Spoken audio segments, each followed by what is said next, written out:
अस्सलाम वालेकुम। आज हम खातून हुसैन का अफ़साना हम जिन्स उनकी अफ़सानवी किताब की पहचान में से पढ़ रहे हैं।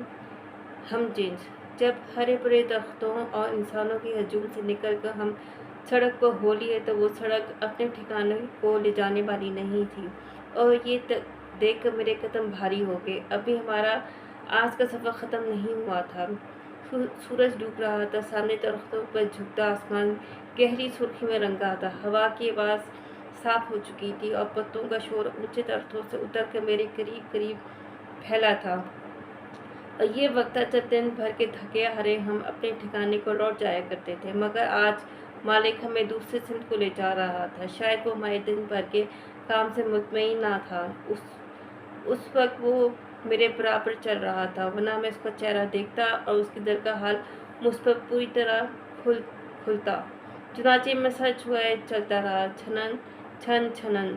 मेरे कदमों की आवाज़ फिर हर चीज़ में छाने लगी और कदमों की इस आवाज़ से मुझे अपने सर पर सजी बेशुमार चीज़ों की याद दिलाई। आंखों तक ढूंढने वाले रंगीन कागज़ों की झालर और अनगिनत चीज़ें जिनका बोझ मेरे सर पर महसूस होता रहता है, मगर जिन्हें मैं देख नहीं सकता। और जब कभी बच्चे मुझे देखकर तालियां बजाते हैं तो मेरे सर पर अनदेखी सजावटों का बोझ जाग उठता है।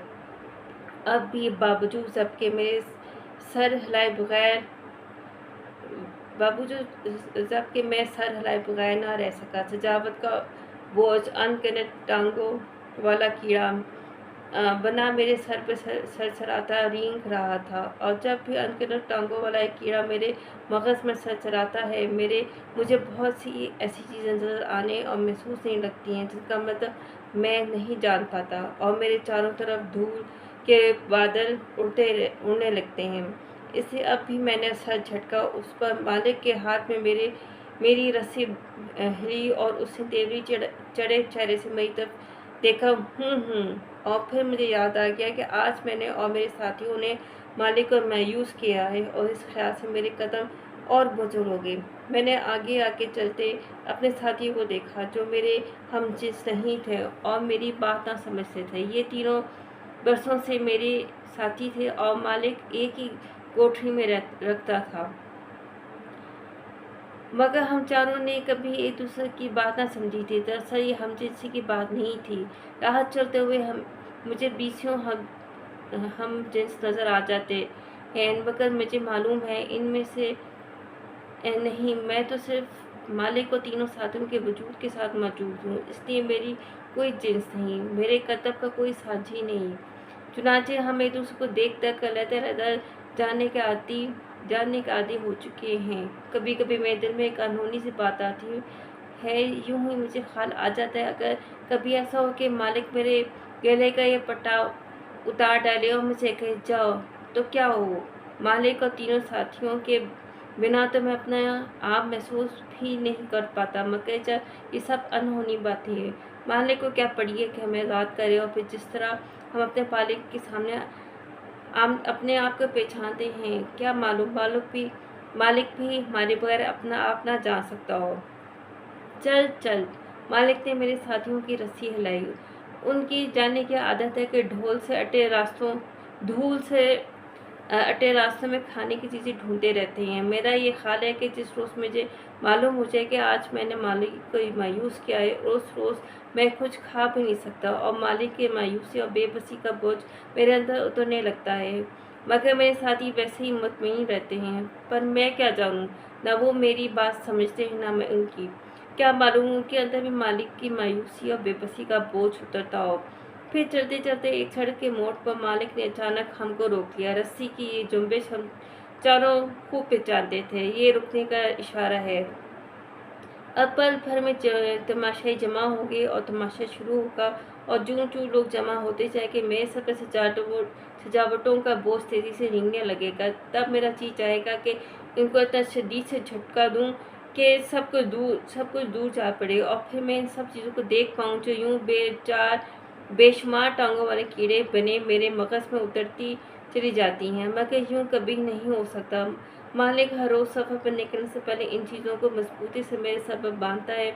चुनाचे हजूब में घिरने के एक दो लम्हे बाद ही वैसी उम्मीद आप ही आप मर जाती है। और मैं चुपचाप सर नहोड़े एक तरफ को खड़ा हो जाता हूँ। जब मालिक पहले लफ्ज़ बोलता है तो मेरे आगे पीछे धूल के बादल उठने लगते हैं और मुझे याद आता है कि किस्सा मालिक ने हम नादानों को ऐसे ऐसे करतब सिखाए हैं कि देखने वाला दंग रह जाते हैं। और मुझे वो पिछले दिन याद आते हैं जब घंटों मालिक की छड़ी और रस्सी की जुम्बिश के मानी सीखते रहे, और काली भूखी रातें जो हमने अपनी कोताही को सिले में पाई, और फिर इस ख्याल से थोड़ा सुख मिलता है कि हमने मालिक की मेहनत को रायगा नहीं जाने दिया। मगर फिर मुझे खौफ खेले था कि अगर आप इस वक्त फिर मैंने मालिक को मायूस किया, तो अब से पहले शुरू में जब मैं मालिक को मायूस करता था तो सिले में काली भूखी रातें मिलती थी, और उनके ख़त्म होने जब दिन की रोशनी फैलती तो गुजरे हुए दुख से मुझे इत्मीनान मिलता कि मैंने अपने कोताही की तलाफ़ी कर दी। मगर आपको सर से मालिक ने अजब दस्तूर पकड़ा है कि हमारे 12 मायूस करने पर भी खामोश रहता है, और हमें पेट भर खाने को देता है और कोई तंबीह किए बिना अगले दिन के सफ़र पर ले निकलता है। और अब जब मैं मालिक को मायूस करता हूँ तो ठिकाने में पहुँच कर काली भूख की रात की ख्वाहिश में ढाल हो जाता हूँ, मगर मालिक को उसकी कुछ खबर नहीं। मैं अपने पेट भरे खराटे लेते साथियों को देखता हूँ, और फिर गहरी नींद सोते मालिक को, और इस ख्याल से उदास हो जाता हूँ कि हो सकता है कि कल भी और शायद आइंदा हमेशा हर रोज़ मैं मालिक को मायूस ही करता हूँ और काली भूखी रात मुझे ना मिल सके। मगर यूँ भी तो हो सकता है कि मैंने मालिक को मायूस ना किया हो। हाँ, कभी कभी ये ख्याल भी आता है, मगर नहीं। मालिक की चाल, उसकी बाहों की जुम्बिश, उसकी आवाज़, उसकी हर हरकत से मैं उसकी मायूसियों को पहचान जाता हूँ। तो उसी दौरान तमाशा शुरू हो गया। मेरे एक साथी बेतहाशा गोल चक्कर खा रहा है और पीछे खुश होकर तालियां बजा रहे हैं और दिल खोल कर हंस रहे हैं। और इसके बाद मेरे दोनों साथियों की बारी है। वो रस्सी की जुम्बिश में बसों की सीखी हुई हरकतें दोहराएंगे, और हरकतों की इस वजह को मुझे देखकर वो बात याद आ गई जो मैं बार बार भूल जाता था। मुझे तो कुछ अरसे से खौफ ने घेर रखा है कि मैं हमेशा मालिक को मायूस करूँगा, तो ये कुछ इस वजह से कि अब मैं अपने साथियों के ये हरकतें लाताल्लुक़ी से दोहराते देखता हूँ। वो शुरू की अज़ियत से जो हरकतें करते हैं उसके चारों चेहरों पर होती थी ख़त्म हो चुकी है, और मैं उनके चेहरों पर अपना चेहरा देखता हूँ और पहचान लेता हूँ कि मेरे फड़फड़ाते पट्टों की अज़ियत भी हौले हौले घुलकर एक बेईमानी जुम्बिश बन गई है, और ये तो मालिक ने काली भूखी रातों के दस्तूर मिटा डाले है। अब वो भला अज़ियत फड़फड़ाते पट्टों में कहाँ से लौटेगी। अब मालिक ने भरे पूरे थैले में से चीज़ें एक करके निकालनी शुरू की, और थैला भूखे पेट की तरह नीचे जा रहा है। मेरा एक साथी रंगीन टोपी पहने लकड़ी के छोटे से पाए पे बैठा है, और मालिक की आवाज़ तमाशे की रूदार बयान करते करते बैठ गई है। अब कुछ देर में इस थैले में से लोहे का वो कड़ा निकलेगा जिससे मेरा साथी बार बार फांदेगा, और उस लोहे के कड़े को देखकर मेरे जिस्म के पट्टे को खुद बहुत फड़फड़ाने लगेंगे। मगर अब ये एक बेबयानी जुम्बिश बन चुकी है। वो अज़ियत मिट चुकी है जो शुरू दिनों में लोहे के इस कड़े को देखकर मेरे रुएं में जागती थी। जब मुझे ये मालूम होता था कि अब इस कड़े के बाद मेरी बारी है और मालिक की सब चीज़ें समेट कर मुझे हजूम के दरमियान आने का इशारा करेगा, और हजूम के दरमियान आने पर ही अपने कामते जिस्म में मुझे शदीद नफरत के एहसास होने लगता है। जब मैं हजूम के दरमियान आता हूँ तो मेरे साथी मेरी पहली जगह पर इत्मीनान से जा बैठते हैं, और हजूम के दरमियान आते हुए मुझे अपने कपकपाते जिस्म और छनछनाते कदम और रंगीन झालों का ख्याल आता है, और मेरा जी चाहता है कि सजावटों के साथ जब मैं अपने करतब के अरूज पर पहुँचूँ तो एक बार किसी न किसी तरह अपने आप को देखूँ, अपने मज़ाहिका ख़ेज़ वजूद को, ताकि जी भर के अपने आप से नफ़रत कर सकूँ, और फिर मुझे मालिक की काली भूखी रातों की ज़रूरत ना रहे। मगर ये अनहोनी बात है, ऐसा अब तक कहाँ हुआ था जो अब होता। अब मालिक मेरी रस्सी लाता है और मैं घुटनों के बल होकर माथा ज़मीन पर लगा देता हूँ, और तमाशाई तालियाँ पीटते हैं, और मेरे सर की रंगीन झालर हवा से हौले हौले मेरे कानों की गिर्द लहराती है। रस्सी की दूसरी जुम्बिश पे मुझे उठना है, और उसके बाद मालिक इस थैली में से लड़की का पहला पाया निकाले और लकड़ी का पाया निकाले को इस पाए को देख कर मुझे हर बार शिद्दत से एहसास होता है कि मालिक हमको कैसे कैसे कदम दिखाए कि अनहोनी को होनी कर दिखाया। चढ़ जा पैरी सीढ़ी है, सोच मत है अभी से घबराएगा। मालूम नहीं मालिक ने तमाशे की कैसी रुदात खड़ी है। जब मुझे अपने चारों समूह समेत इस छोटे से पाए पर चढ़ना है तो मालिक अपने दुख से गले और बैठी बातें यूं मुझे दिलासे क्यों देता है, हिम्मत क्यों बांधता है। एक मुद्दत तक ये बात मेरी समझ में न आती थी, मगर अब कुछ अर्से में यूँ लगता है कि जैसे मालिक ये मुझसे नहीं तमाशाई उससे कहता है। आखिर इसके बगैर वो कैसे जान पाएंगे चारों समूह समेत लकड़ी के छोटे से पाए पर खड़े होना कितना बड़ा कर्तव्य है। उस पर मुझे यकीन सा हो गया है कि मालिक की नज़र में मेरे कर्तव्य की असमत ख़त्म हो रही है। अब वो भी इस कर्तव्य की वक़्त को भूलता जा रहा है। हम इस कर्तव्य की इज्जत को भूलते जा रहे हैं। अलबत्ता वो खुद तो मायूस होता है, मगर तमाशाइयों को मायूस नहीं करता। उसे डर है कि खाली कर्तव्य तमाशाइयों को मुतासिर न कर पाएगा, इससे उसे रुदात गढ़ना पड़ती है। और जब अपने दुख से गले और जलती आंखों के साथ मेरे कर्तव्य में शरीक होने की कोशिश करता है तो उसकी बेबसी पे मेरा दिल घुटता है और उसको मायूस करने का खौफ पहले से ज़्यादा शदीद हो जाता है। यहाँ तक कि मैं अपने सर पर सजावटों के बोझ के यकसा भूल जाता हूँ और मेरी नज़र अपने चारों समूह और लकड़ी के छोटे से पाए की गुलाई पे जम जाती है। शाबाश! अब मालिक थैले में से दूसरा पाया निकालेगा और धीरे से पहले पाए के अंदर के ऊपर जमाने लगा।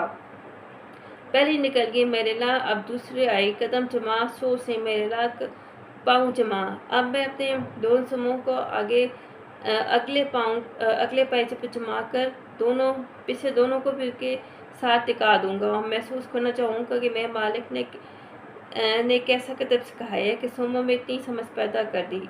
इस छोटी सी गुलाई में हर सिम खुद अपनी जगह ढूंढ निकालता है। इस दूसरे पाए पर तमाशाइयों में थोड़ी सी बेचैनी फैलना शुरू हो जाती है और अब ये बेचैनी आहिस्ता आहिस्ता बढ़ती चली गई। आसार निकल गई मेरे लाल, अब मुश्किल घड़ी आई।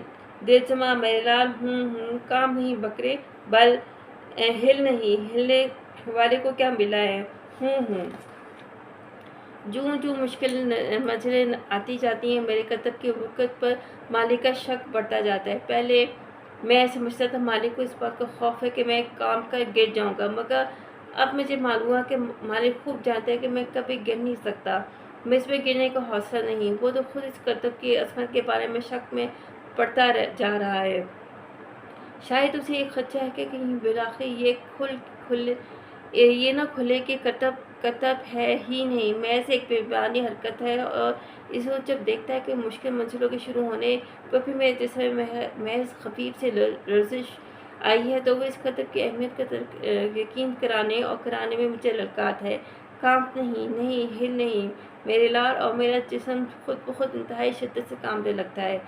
इसका कुछ भी फ़ायदा नहीं। ये कामता तो एक बेईमानी हरकत, एक आदत बन चुका है, मगर मालिक का मकसद तो पूरा हो जाता है। तमाशाइयों में इन मंजिलों के कठिन होने का तासुर फैलने लगता है।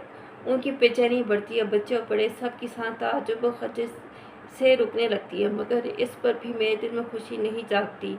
मेरे मालिक के दिल में सुलगती अफसरदगी, मायूसी और शक का हाल मालूम होता है। शायद इसलिए मुझे यकीन सा हो गया है कि मैं मालिक को आइंदा हमेशा मायूस करता रहूँगा। पांचवी सीढ़ी मेरे लाल, कांपती, चढ़ जा मेरे लाल, पुलिस रात नहीं, बकरे तलवार से ज़्यादा तेज पहाड़ से बढ़कर बारीक भारी मंजर है, पर पुलिस रात नहीं, बकरे संभल, कांपते ही बाबूजी से चांदी पाएगा। अब मैं तमाशाई को सड़क के बराबर पहुंच जाता हूँ। आमतौर पर यूँ होता है कि इस पांचवी पाए पर तमाशाई खुश होकर खौफजदा होकर दान करते हैं। आखिरी दो पाए थैले में रखे जाते हैं। रस्सी की जुम्बिश पर मैं नीचे उतर आता हूँ और मालिक अपनी चीज़ें समेटता है और मैं और मेरे साथी फिर सफ़र पर रवाना हो जाते हैं। मगर आज पाँचवें पाए पे भी लोग खामोश थे और पहले तो मुझे तमाशाइयों पर हैरत हुई, फिर एक सहमी सी खौफ भरी खुशी मेरे अंदर जागने लगी। मैं कभी सातवें पाए तक ना पहुँचा था और अब मैंने सोचा अगर मैं सातवें पाए पर पहुँच जाऊँ तो शायद मेरे मालिक के दिल से करतब के मुतालिक शक दूर हो जाए, या शायद मैं उस 7वें पाए से गिर जाऊँ और मेरी काली भूखी रातें लौट आएँ, या क्या मालूम इस पाए में से सजावटों के वो तले दबा लकड़ी के पायों पर सम जबाए अपने आप को देख पाऊँ और फिर जी भर के अपने आप से नफरत कर सकूँ, और उन काली भूखी रातों की ज़रूरत हमेशा के लिए मर जाए। और इस सोच के मेरे पट्टों में हौले से वो पुरानी अचेत जागी, और कामता अब मेरा कांपना आदत ना था। इस कपाहट में एक हल्की हल्की धीमी धीमी दुखन थी। डर नहीं मेरे दाल, मौला शर्म बखने वाला है। 5 हाजियों से गुजर गया हूँ बकरे, छठी सीढ़ी सामने आई, मेरे लाल आसान गुजर गई, मुश्किल रह गई, डर नहीं, हूँ कांप नहीं, कदम जमा। मैंने छठे पाई की तरफ सिम बढ़ाए। तमाशाई भी अब भी खामोश थे। मैंने देखा मालिक के माथे की रखें उभर आई हैं और उसकी आंखों में फिक्रमंदी झलक रही है, और एक अरसे बाद मैंने मालिक के माथे की रखें उभरती देखी थी, और उसकी आंखों की फिक्रमंदी से मुझे कुछ करतब की अहमियत के एहसास होने लगा, और यूँ जैसे आज मैं कुछ न कुछ ज़रूर पाऊँगा। और इस ख्याल में मैंने अपनी निगाहें अपनी चारों सिमों पर जमा दी, और मेरा जिस्म और ज़्यादा कांपने लगा, और सर की रंगीन झालर उड़ उड़ कर माथे पर डराने लगी। फिर अचानक मुझे तमाशाई वो ख्याल आया जो सांस रोके मुझे देख रहे थे। ये कैसे तमाशाई थे, कैसी बस्ती थी। उनमें से किसी को मेरे गिरने का खौफ नहीं था, और किसी को मेरे कांपते मुज़ाहिका के जिस्म पर नफरत भरा रहम नहीं आया, और किसी ने चिल्ला के नहीं कहा बस, और खन से चांदी के 2 ठकेरे सामने ज़मीन पर नहीं डाले। अभी नहीं मेरे लाल, अभी डेरा नहीं आया। आखिरी सबसे भारी, ले हिम्मत कर चढ़ जा बकरे, हूँ होश कर, कदम जमा, इज्जत न गंवा बकरे, रसूल का नाम लेकर और पट्टे रखने वाले का नाम लेकर चढ़। मेरे लाल और बाबू साहब को सलाम कर दे, हूँ पैर जमा मेरे लाल, शेष नवा इस बाबू का आगे जान पाएगा।